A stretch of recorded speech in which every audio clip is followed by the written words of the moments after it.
Hello, my name's Gail and I am just sharing some education and hope that I've recently acquired in the hope that it helps you.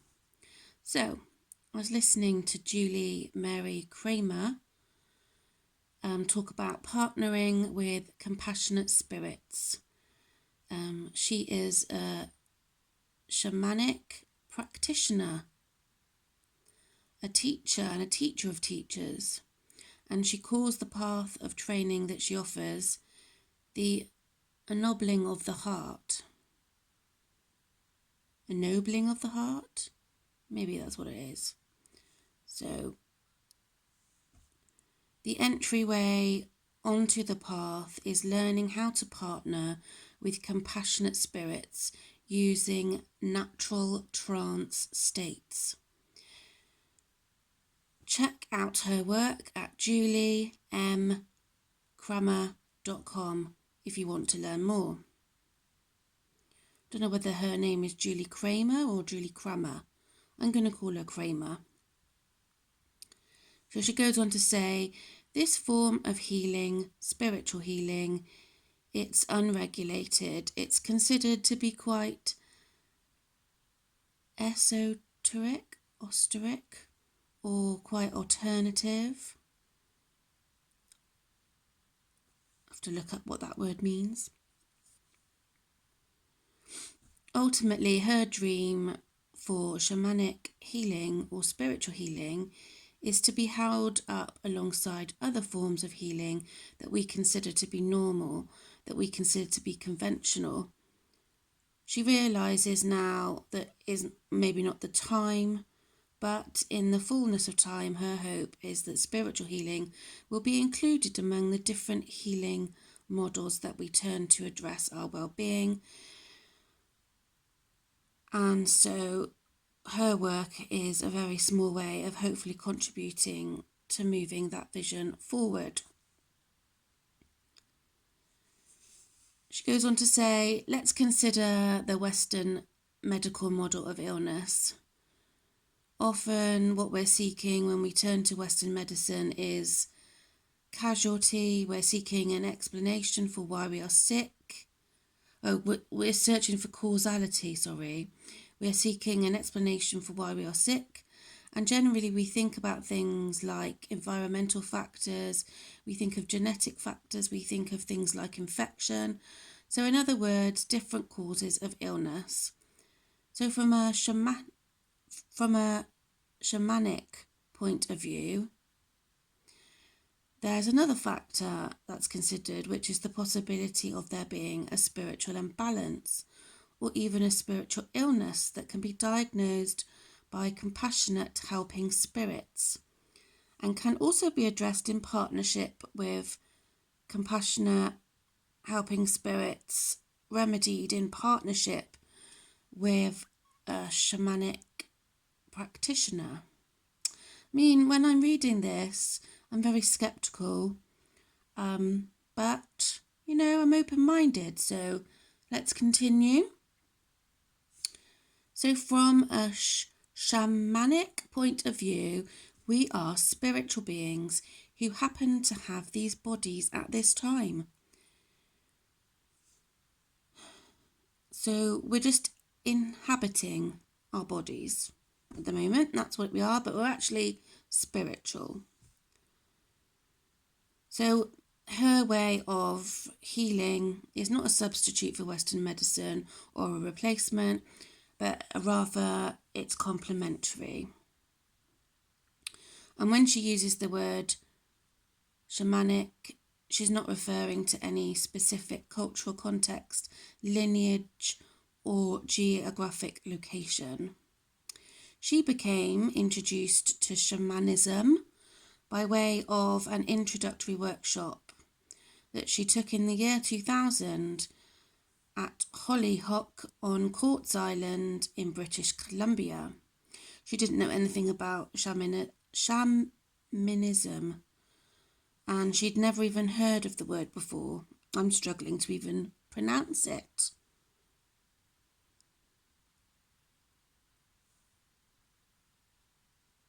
So basically, these practices have been found to be commonplace, even universal. So they're everywhere. So what she does when she goes to a new place, she tries to introduce herself to the spirits of that land. And she starts off by acknowledging her ignorance and innocence, her lack of knowledge and lack of experience of that place. So she takes on a posture of tremendous humility and respectfulness, so that she acknowledges in advance that she may do something that causes offence, but that's not her intention.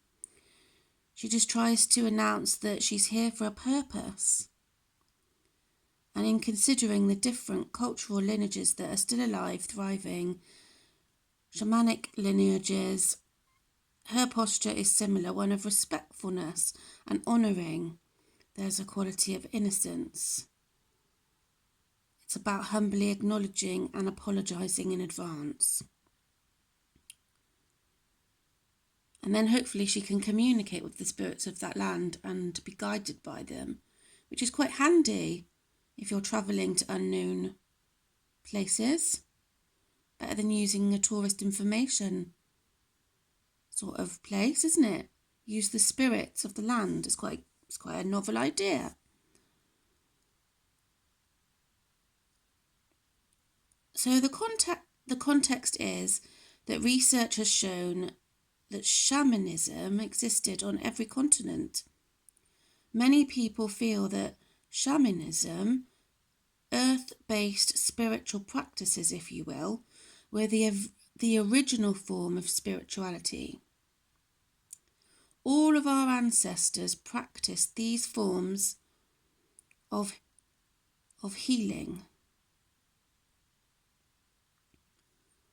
Of course, some of these beautiful lineages still exist and are unbroken, and others did become broken, and others didn't continue. So for some of us, we have to look further back, not necessarily to our immediate ancestors, but possibly ancestors from further back in our lineage.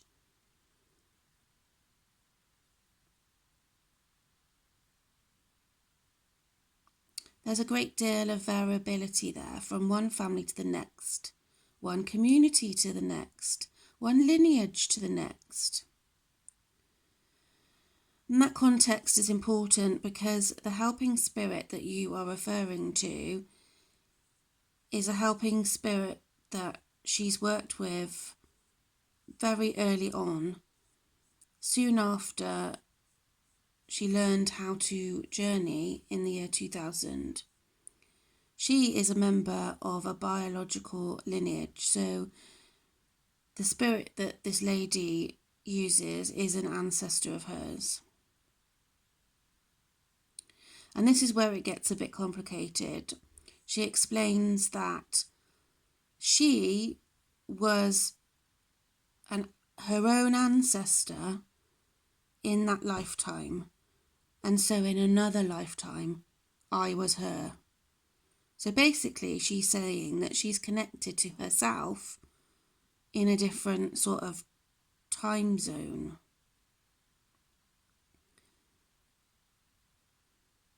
So it was a time within a particular historical and cultural context when I was a medicine woman. And so when the kinds of practices that I engage in now are alive and available and pervaded in the community that I was part of. It's like speaking to your own ghost. It's very odd. Not quite sure I understand that, but anyway. So Julie then picks up a rattle and says, rattling generates a trance state. I refer to the work that I do as partnering with compassionate helping spirits using natural trance states. And that distinction is important for me Natural trance states are brought about by way of singing, whistling, dancing, drumming, and rattling. And the drumming and rattling, specifically percussion in other words, has been shown to alter brainwave activity. So the brainwave activity shifts from beta to alpha to theta. And in theta, when we can stabilize our awareness, we're in an altered state, a more expansive state, and our perception becomes more subtle. So the subtle pathways of perception that we all have open, and that enables us to perceive the presence of the helping spirits who are with us all the time, who are around us all the time, but whom we routinely overlook. So now I'm going to have to Google what brainwave activities beta, alpha, and theta are. But it sounds quite plausible. So when she picks up her rattle, what she's doing is shifting her consciousness slightly. So having practiced over years, it happens quite quickly now, so that she can make contact with a helping spirit almost immediately.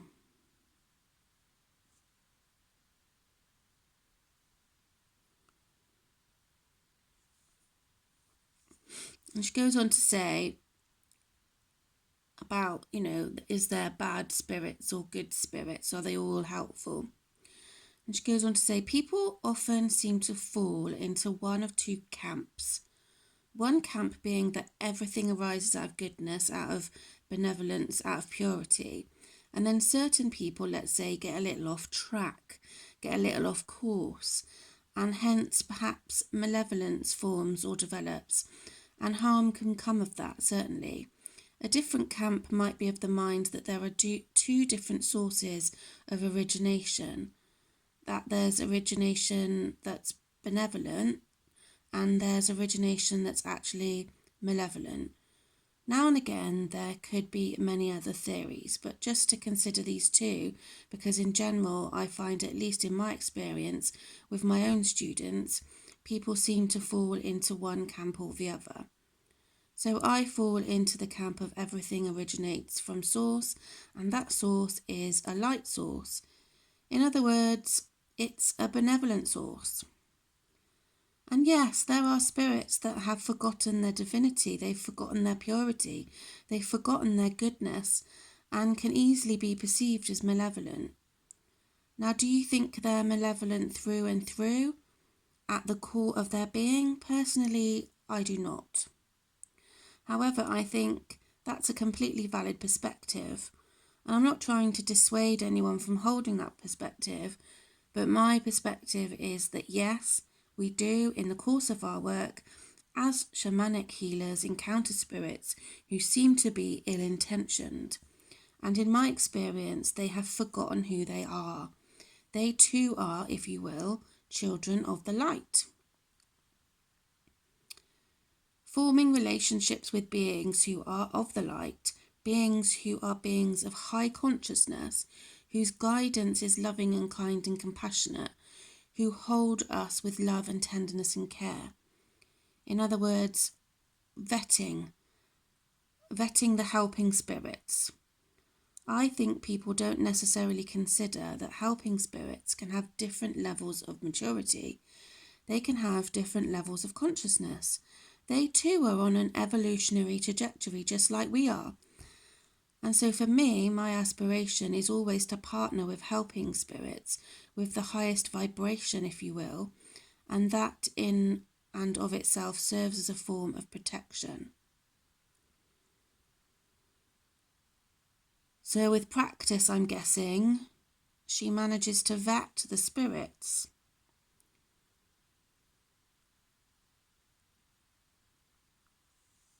And she goes on to say, well, some of how you vet them has to do with experience. So recognising certain beings in the course of practicing, because in working on behalf of clients and in working with students, I have occasion not only to deepen my relationships with my own helping spirits, and I would say my own gaggle of helping spirits has changed over the years. Sometimes new helping spirits come. Sometimes I'm finished with work that I've engaged with a given helping spirit, and I don't see them as often or at all beyond a certain point. So there's sort of a constant state of flux, I would say. But then I also work with the helping spirits who are associated with my clients and associated with my students. So I have occasion to meet with a great many helping spirits. So part of it is just experience, learning about different kinds of helping spirits and how to tell. And some of that has to do with having relationships with many, many, many helping spirits that can then serve as a bridge for clients and students. So those are helping spirits that have sort of been pre-vetted.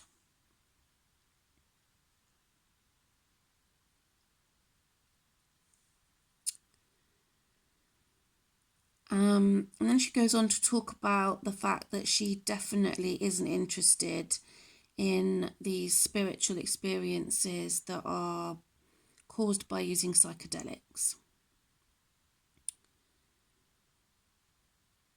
She goes on to say, I was introduced to shamanism in 2000, and it was literally later that year, so I was a 26-year-old at that time, when my helping spirits told me that for me this path would never involve psychedelics or any mind-altering substances.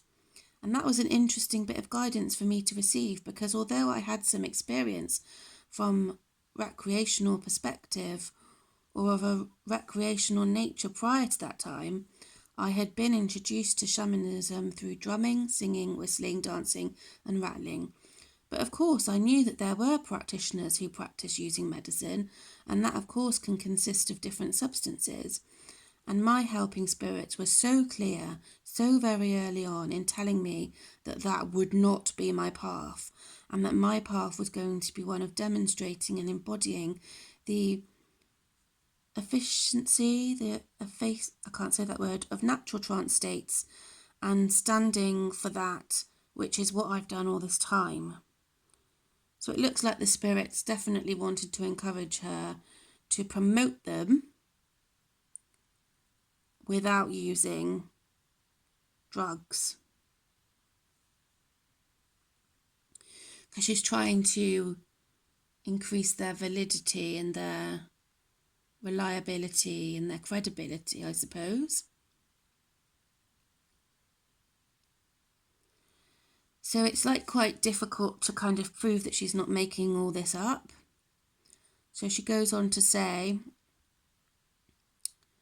evidence eventually does persuade that doubtful part of us that there's at least something to this, something to pay attention to. And by evidence, what I mean are things like insights that the helping spirits provide for us. I think, just as I can attest to your brilliant, incisive and sceptical mind, you can attest to the fact that when I journey, I receive guidance from the helping spirits that doesn't seem to have come from my own consciousness. Even on my best days, I wouldn't necessarily have been able to come up with that particular reflection or that particular insight, or how they've connected the dots when it comes to gaining a perspective on a situation that I've been feeling completely muddled about.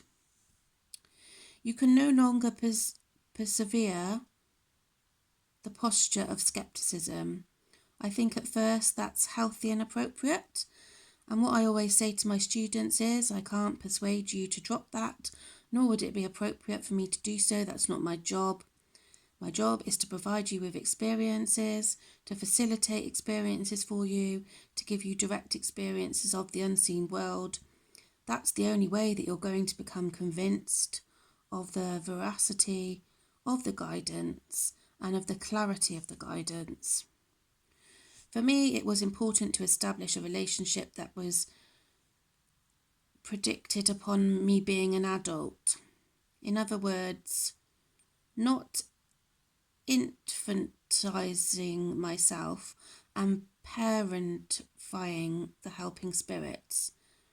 not abdicating responsibility in terms of the decisions that I make in my life, not giving away my power and my sense of sovereignty, but rather meeting them from a place of mature adulthood, from a place of serenity and agency. Because as much as the helping spirit may provide us with guidance, ultimately it's our decision whether or not to act upon it, which is why I started out by answering the initial question about my decision to train practitioners by saying, wow, the guidance came for the helping spirits, but why did I say yes to it? So for me, describing the relationship as a partnership with spirits allows for that sense of equality. I'm bringing my full self as a spiritual being who happens to be in a human form at this time, and you, beloved helping spirits, are bringing your full selves. You don't have forms like ours at this time, and together we're partnering. Their work through me can't happen without them, but it also can't happen without me. And that's also a part of what I'm trying to describe or include in characterizing the relationship in that way. Another question is like, well, why didn't the spirits come and help me then? That would have been helpful. Why leave me to fall flat on my face? And Julie goes on to say, it's being intradimensional. So what that means is there are multi-dimensions, many dimensions, perhaps beyond our imagining, and that those dimensions inform one another. And so the world that I live in is, well, it's like down here and up there. The world we inhabit together is a world that, of course, includes the physical world and also is inclusive of other dimensions of reality, known and unknown to me. So those familiar and unfamiliar to me that are interpenetrating. So that's why I've warmed up to this idea of intradimensional. Yes, that doesn't really answer the question of why spirits help at some times and not others. But maybe it's to do with the fact that time zones are conflicting and merging with each other. So, yeah, things don't always happen when you want them to. But you have to kind of trust that it happens when it's right. That's quite difficult. So that is all about Julie Kramer. And if you want to know some more information, go to juliemkramer.com to find out more information. Thank you for listening.